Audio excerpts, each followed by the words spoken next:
I am Rajiv sir. Today we study about the law of osmotic pressure. यानी आज हम लोग परिसारक दाब के नियम के बारे में हम लोग पढ़ेंगे। इसके पहले हम लोग ऑस्मोसिस देखे, उसके बाद ऑस्मोटिक प्रेशर देखे हम, और आज हम लोग लॉ ऑफ ऑस्मोटिक प्रेशर को पढ़ेंगे इसके बारे में। तो सबसे पहला, जैसे कि हम लोग बात करेंगे गैस लॉ में किनका किनका आता है, Boyle's law, Charles law, Avogadro law या एवोगाड्रो हाइपोथेसिस के नाम से आता है। तो वहां पर क्या हुआ था कि गैसों में जो पार्टिकल की जो आचरण है, बिहेवियर है, उसको लेकर के बॉयल ने या चार्ल्स ने या एवोगाड्रो आदि ने क्या किया, उससे संबंधित लॉ दिया था। और फिर यहाँ पर वान हॉफ जो है, वहां पर लिक्विड के यानी सॉल्यूशन में जो पार्टिकल का जो आचरण है, बिहेवियर है, उसको स्टडी किया और गैस लॉ से क्या किया, कोरिलेट किया, यहाँ संबंध को जोड़ा। गैस, चूंकि जो गैस पार्टिकल्स का जो बिहेवियर है और सॉल्यूशन में जो पार्टिकल का बिहेवियर है, लमसम बहुत सारे गुणों को समान देखा गया। तो यहाँ पर वान हॉफ ने आपका बॉयल्स लॉ या चार्ल्स लॉ या एवोगाड्रो लॉ से संबंध को जोड़ते हुए यहाँ पर ऑस्मोटिक प्रेशर से संबंधित यहाँ पर लॉ दिया। इसमें सबसे पहला लॉ आता है वान हॉफ बॉयल्स लॉ। वान हॉफ बॉयल्स लॉ, वान हॉफ बॉयल्स का नियम।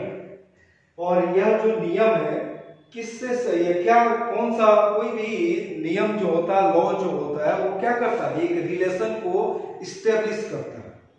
ए relationship between osmotic pressure and concentration of the solution at constant temperature. मतलब स्थिर ताप पर विलयन का परिसारक दाब और उस विलयन की सांद्रता के बीच रिलेशन को, संबंध को एक्सप्रेस करता है यह लॉ। तो इस लॉ को अगर डिफाइन करना हो, एक्सप्लेन करना हो, तो इसी आधार पर हम लोग इसको एक्सप्लेन कर सकते हैं। वो कैसे करेंगे कि at constant temperature the osmotic pressure of the solution is directly proportional to the concentration of the solution. यानी यह लॉ कहता है कि at constant temperature the osmotic pressure of the solution is directly proportional to the concentration of the solution. मतलब कि स्थिर ताप पर विलयन का परिसारक दाब विलयन की सांद्रता का सीधा समानुपाती होता है। हमने क्या बोला कि स्थिर ताप पर किसी विलयन का परिसारक दाब विलयन की सांद्रता का सीधा समानुपाती होता है। और इसको अगर पाई से अगर ऑस्मोटिक प्रेशर को डिनोट करें तो यहाँ पर रिलेशन बनता है pi directly proportional to C. Pi directly proportional to C at constant temperature. या कंसंट्रेशन का जो फॉर्मूला बनता है N बाई V, मतलब number of moles per unit volume. जैसे कि हम लोग इस चैप्टर के शुरुआत में, इनिशियल में हम लोग इस टर्म को हम लोग पढ़े हुए थे। तो कंसंट्रेशन का फॉर्मूला क्या हो गया, N बाई V, यानी नंबर ऑफ मोल पर यूनिट वॉल्यूम। तब यहाँ पर क्या रिलेशन बनेगा, पाई बराबर R into N by V, जहाँ R क्या है, कांस्टेंट है। और एक मोल के लिए अगर बात करें तो एक मोल के लिए क्या रिलेशन बनता है, pi into V is equal to constant R। मतलब कि यहां पर इट मींस कर सकते हैं कि at constant temperature the product of osmotic pressure and volume is always a constant. मतलब कहने का मतलब क्या होगा कि स्थिर ताप पर ऑस्मोटिक प्रेशर यानी परिसारक दाब और सॉल्यूशन का जो वॉल्यूम है, उसके गुणनफल हमेशा एक स्थिरांक होता है। मतलब कि at constant temperature the product of the osmotic pressure and volume is always a constant। ठीक है, तो इसको आप लोग नोट करेंगे। वाल्स लॉ में जो रिलेशन मिला था पाई बराबर pi is equal to R into N by V, तो वहां से रिलेशन और हम लोग एक रिलेशन हम लोग इस्टेब्लिश कर सकते हैं कि pi directly proportional to inversely proportional to the volume of the solution. मतलब कि at constant temperature the osmotic pressure of the solution is inversely proportional to the volume of the solution। मतलब क्या कहा गया कि उसी रिलेशन को थोड़ा सा कुछ रिजॉल्व करते हुए यहाँ पर क्या रिलेशन को एस्टेब्लिश किया गया कि पाई इनवर्सली प्रोपोर्शनल टू भी, यहाँ पर लगा सकते हैं एट कांस्टेंट टेम्परेचर। तो कहने का मतलब क्या होगा कि at constant temperature the osmotic pressure of the solution is inversely proportional to the volume of the solution. यानी स्थिर ताप पर विलयन का परिसारक दाब विलयन के आयतन का व्युत्क्रमानुपाती होता है। समझ में आया? क्लियर? तो यहाँ पर नेक्स्ट हम लोग दूसरा लॉ देखेंगे, भान हॉफ चार्ल्स लॉ। यह जो लॉ है यह कौन सा संबंध को स्थापित करता है? तो यहाँ पर ख्याल रखना है, ध्यान रखना है कि यहाँ पर जो रिलेशन बनेगा वो किसके बीच बनेगा? Osmotic pressure and temperature. पहला जो लॉ था उस अनुसार जो रिलेशन बना किसके बीच बना? ऑस्मोटिक प्रेशर एंड कॉन्सेंट्रेशन के बीच। लेकिन दूसरा जो लॉ है वो कौन सा रिलेशन एस्टेब्लिश कर रहा है? तो ऑस्मोटिक प्रेशर एंड टेम्परेचर के बीच में एट कांस्टेंट कंसंट्रेशन। मतलब a relationship between osmotic pressure and temperature at constant concentration of the solution. मतलब स्थिर सांद्रता पर परिसारक दाब एवं ताप के बीच संबंध। तो यह जो संबंध है इस संबंध को क्या करना है? थोड़ा सा लैंग्वेज में आपको एक्सप्लेन करना है। तो उसको कैसे लिखेंगे?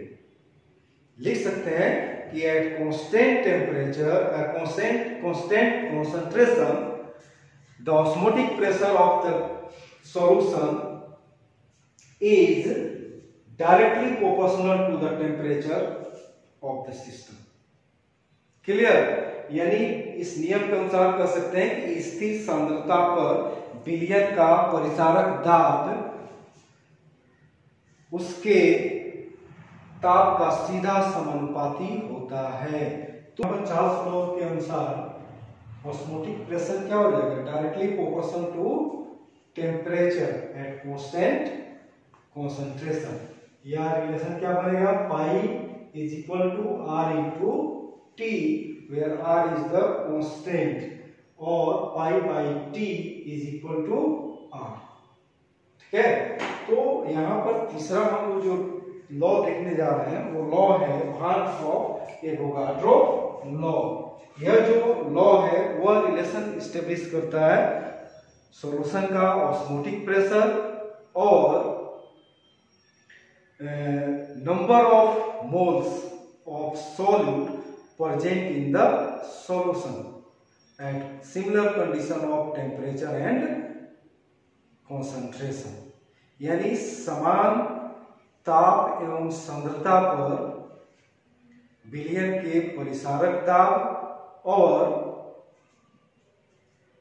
विलयन में उपस्थित मोलों की संख्या से मतलब हो गया कि विलय का मोलों की संख्या से मतलब हुआ कि उसका अणुओं की संख्या, मॉलिक्यूल्स की संख्या या एटम्स की संख्या या आयंस की संख्या से। तो यहाँ पर है कि ए relationship between osmotic pressure and number of मोल मतलब मॉलिक्यूल्स, एटम्स और ions of the solute at similar condition of concentration and temperature, मतलब समान सांद्रता एवं ताप पर परिसारक दाब एवं मोलों की संख्या किसका, विलेय के अणुओं की संख्या या परमाणुओं की संख्या या आयनों के बीच संबंध। और यह लॉ को हम लोग इस तरह से हम लोग एक्सप्लेन कर सकते हैं कि at similar conditions of temperature and concentration of the osmotic pressure of the solution is directly proportional to the number of moles। फिर यहाँ पर number of moles, number of moles मतलब क्या हो गया कि जो सॉल्यूट के नंबर ऑफ मोल्स की बात कर रहे हैं उसमें नंबर ऑफ मोल्स की जगह क्या ले सकते हैं, नंबर ऑफ मॉलिक्यूल्स ले सकते हैं, एटम्स ले सकते हैं या आयंस ले सकते हैं of the solute present in the solution, यानी at similar conditions of temperature and concentration the osmotic pressure of the solution is directly proportional to the number of moles, मतलब molecules, atoms और ions of the solute present in the solution, मतलब कि समान ताप एवं सांद्रता पर परिसारक दाब बिलियन में उपस्थित विलेय के मोलों की संख्या। जब भी मोल की संख्या की जब बात करेंगे विलेय का तो क्या हम दिमाग में रखेंगे कि विलेय का अणुओं की संख्या या एटम्स की संख्या या आयन की संख्या का सीधा समानुपाती होता है। और इस तरह से यहाँ पर फिर से हम एक्सप्लेन कर सकते हैं, इसलिए directly proportional to n at constant temperature and concentration. और बोल सकते हैं pi is equal to R into N. R हो गया क्या, कांस्टेंट, और एन हो गया number of mole of the solute present in the solution. N क्या हो गया, विलेय के मोलों की संख्या हो गई जो सॉल्यूशन में घुला होगा। और इस हिसाब से आपका पाई बाई एन बराबर क्या हो जाएगा, आर। ठीक है, तो इसको आप लोग नोट कीजिए। कॉम्बिनेशन ऑफ लॉ, मतलब कि जो लॉ हम लोग तीन लॉ पढ़े, Van't of Boyle's law, Van't of Charles law और भांट ऑफ एवोगाड्रो लॉ, उस तीनों लॉ को हमें क्या करना है, कंबाइन करना। तो यहाँ पर सबसे पहला जो लॉ है भांट ऑफ बॉयल्स लॉ, वो क्या करता है, pi directly proportional to C at constant temperature और pi is equal to R into n by V since n by V is equal to concentration. Therefore pi inversely proportional to volume of the solution. It is taken as first equation, इसको first equation के रूप में लेंगे। Now, according to Van't of Charles law, pi directly proportional to T, यानी osmotic pressure जो होगा वो temperature का सीधा समानुपाती होगा at constant concentration. It is taken as equation third. Again, according to Van't of Avogadro law, pi directly proportional to n, it is taken as third equation. Thus, by combining equation first, second and third, then we get the relation like pi directly proportional to NT by V, or pi is equal to R into NT by V, or V बराबर is equal to nRT, just like gas equation। gas equation क्या होता है, PV बराबर क्या, PV is equal to nRT, just pi V बराबर nRT। Okay, इसको note करेंगे। अभी कॉम्बिनेशन ऑफ लॉ के द्वारा जो फॉर्मूला हम लोग डिराइव किए, पाई बराबर nRT, उस आधार पर हम लोग कुछ क्वेश्चन यहाँ पर प्रैक्टिस करेंगे। जैसे एक क्वेश्चन दिया हुआ है कि determine the osmotic pressure of a solution by dissolving 25 milligram of K2SO4 in 2 liter of water at 25 degree C temperature.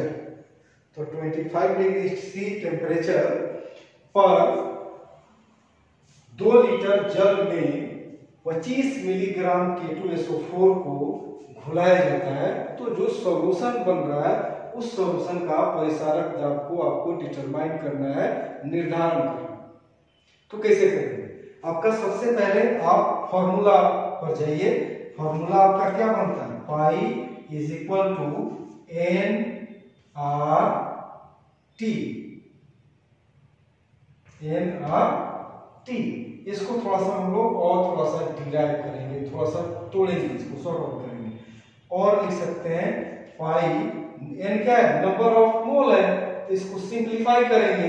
Number of मोल का फॉर्मूला क्या होता है? W by N R into T. ठीक है।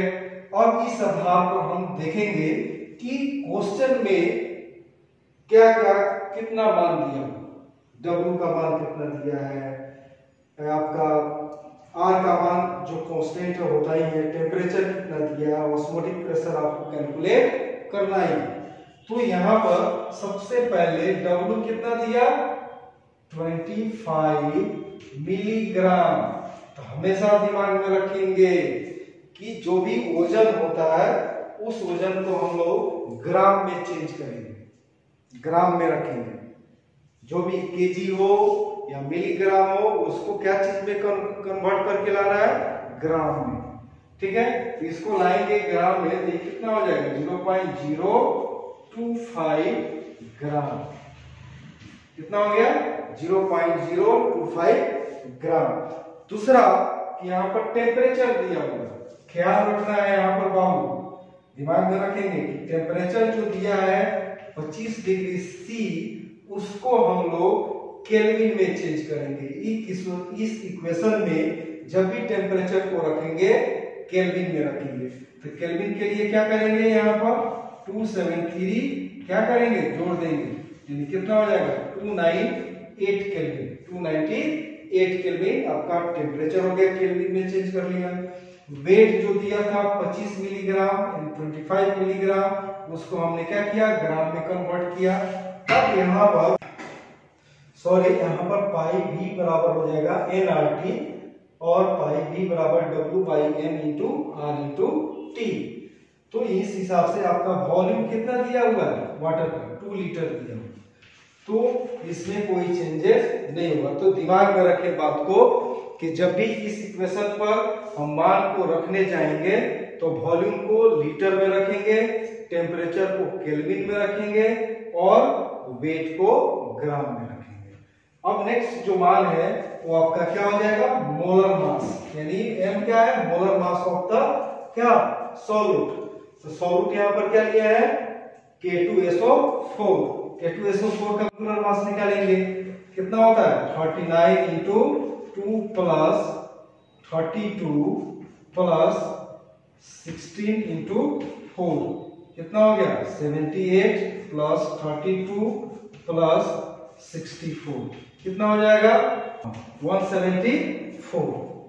तो मोलर मास निकल गया, कितना निकला? 174। यहाँ पर पानी आपका क्या हो जाएगा? WRT by M into V। मान को रखिए, मान को जब रखेंगे तो 0.025 इंटू 0.0821 या R का वैल्यू है। R का वैल्यू याद रखेंगे, कांस्टेंट है जिसका वैल्यू होता है 0.0821 लीटर मोल पर केल्विन, इसका यूनिट होता है। तो यहाँ पर इतना हो गया, M हो गया 174 इंटू वॉल्यूम कितना है? 2। इसको सॉल्व कीजिए। इस तरह से जब मान को रखेंगे, यानी W का मान कितना रखा? 0.025, R का वैल्यू 0.0821 इंटू टेम्परेचर का वैल्यू कितना हो गया? 298 केल्विन, और जो मोलर मास है K2SO4 जिसको डिजोल्व किया गया है वाटर में, उसका हो रहा है 174 इंटू वॉल्यूम ऑफ वाटर कितना लिया गया 2 लीटर। तो इसको जब सॉल्व करेंगे तो आपका मान जो होगा ऑस्मोटिक प्रेशर का वो कितना होगा, तो 5.27 इंटू 10⁻³ ATM। यहाँ पर यूनिट जो होगा हम लोग क्या लेंगे, ATM में लेंगे।